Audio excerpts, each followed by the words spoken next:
یا کوئی کھیتی کاشت کرتا ہے اور اس کے پھل سے پرندے فائدہ اٹھاتے ہیں، پرندے کھا لیتے ہیں، درختوں پہ پھل لگے ہوئے پرندے کھا رہے ہیں، فصلوں میں دانے لگے ہوئے ہیں اور پرندے کھا رہے ہیں، چلتا ہوا کوئی انسان بھی اس سے فائدہ اٹھا لیتا ہے، مسافر، اور جانور بھی اس سے فائدہ اٹھاتے ہیں۔ حضور فرماتے ہیں جس نے بھی ایسا کوئی درخت پھل والا لگایا یا کوئی فصل اگائی تو اس سے یہ خدا کی مخلوق جو فائدہ اٹھاتی ہے تو اس کو گھر بیٹھے بغیر کسی مشقت کے صدقے کا اجر ملتا رہتا ہے، اسے خبر ہی نہیں ہے۔ پرندہ کوئی اس کے کسی پھل کو کھا گیا ہے، کسی فصل میں کچھ دانے کھا گیا ہے، اللہ تعالیٰ اس کے کھاتے میں صدقے کا اجر لکھتا جاتا ہے۔ حضور صلی اللہ علیہ وسلم نے فرمایا التمس الرزق فی خبایا الارض، زمین کی تہوں میں اپنے رزق کو تلاش کرو، زمین کی تہوں میں۔ اور یہ ترمذی کی حدیث ہے۔ تو زمین کے اندر یعنی یہ چیزیں ہمیں ترغیب دے رہی ہیں کہ اپنی محنت کرو اور خدا کی یہ جو دیے ہوئے وسائل اور اسباب ہیں ان کو پوری طرح بروئے کار لاؤ۔ ان اعرابیا اتى عمر رضی اللہ تعالیٰ عنہ فقال یا عمر الخیر جزیت الجنہ اکسو بنیاتی و امہن۔ ایک جنگلی آدمی، بدو آدمی حضرت عمر کے پاس آتا ہے، وہ چھوٹے چھوٹے مصرے شعر کے بولتا ہے کہ اے بھلائی والے عمر، تجھے جنت کی جزا ملے، میری بچیوں اور ان کی ماں کے لیے کوئی لباس کا بندوبست کرو۔ وَكُنَّ لَنَا مِنَ الزَّمَانِ جُنَّةٌ وَكُلْ لَنَا، ہمارے لیے اس زمانے کی جو مصیبت ہے، فقر و فاقہ ہے، اس سلسلے میں تو ہماری ڈھال بن جا، تو ہمارا حکمران ہے، تو جن چیزوں کی ہمیں ضرورت ہے وہ ہمیں دے۔ اقسم باللہ لتفعلن، میں اللہ کی قسم کھاتا ہوں کہ تو ضرور یہ کرے گا۔ فقال عمر ان لم افعل یکون ماذا، اگر میں یہ نہ کروں تو پھر کیا ہوگا؟ فقال الاعرابی، تو وہ جنگلی آدمی پھر ایک مصرع بولتا ہے اذن ابا حفص لاذهبن، تو پھر اے ابو حفص ہم چلے جائیں گے۔ قال عمر اذا ذهبت یکون ماذا، حضرت عمر پوچھتے ہیں اگر تو چلا جائے گا تو پھر کیا ہوگا؟ قال الاعرابی تکون عن حالی لتسألن یوم تکون العطیات ہن وموقف المسئول بینہن اما الى نار و اما جنہ۔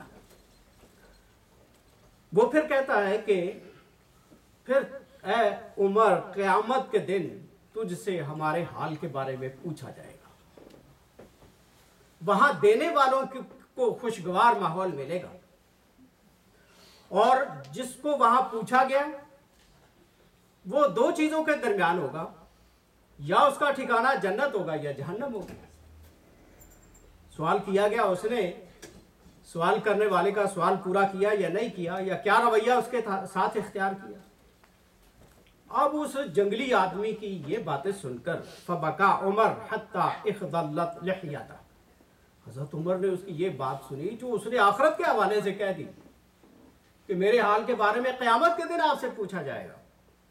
حضرت عمر رضی اللہ تعالیٰ عنہ ہو کے آنسو بہہ نکلے اور آپ کی داڑھی مبارک جو تھی وہ تار بتر ہو گئی۔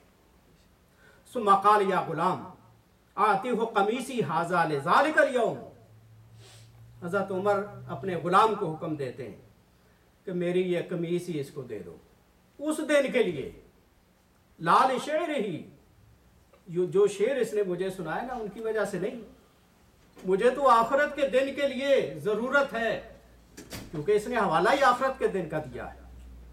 واللہ لا املک غیرہ، خدا کی قسم میرے اس قمیص کے علاوہ میرے پاس دینے کو کچھ نہیں ہے، اس لیے اس دن کے لیے جس کا مجھے فکر ہے یہ میری قمیص دے دی۔ تفسیر قرطبی نے یہ واقعہ لکھا۔ یہ عبرت کی باتیں اہل اللہ کی، ہمارا ذہن صاف کرنے کے لیے۔ حضرت بایزید بسطامی رحمۃ اللہ علیہ ایک گلی میں سے گزر رہے تھے، اوپر سے گلی سے گزرتے ہوئے کسی نے رات کی ٹوکری ان کے سر پر پھینک دی، کہا الحمدللہ،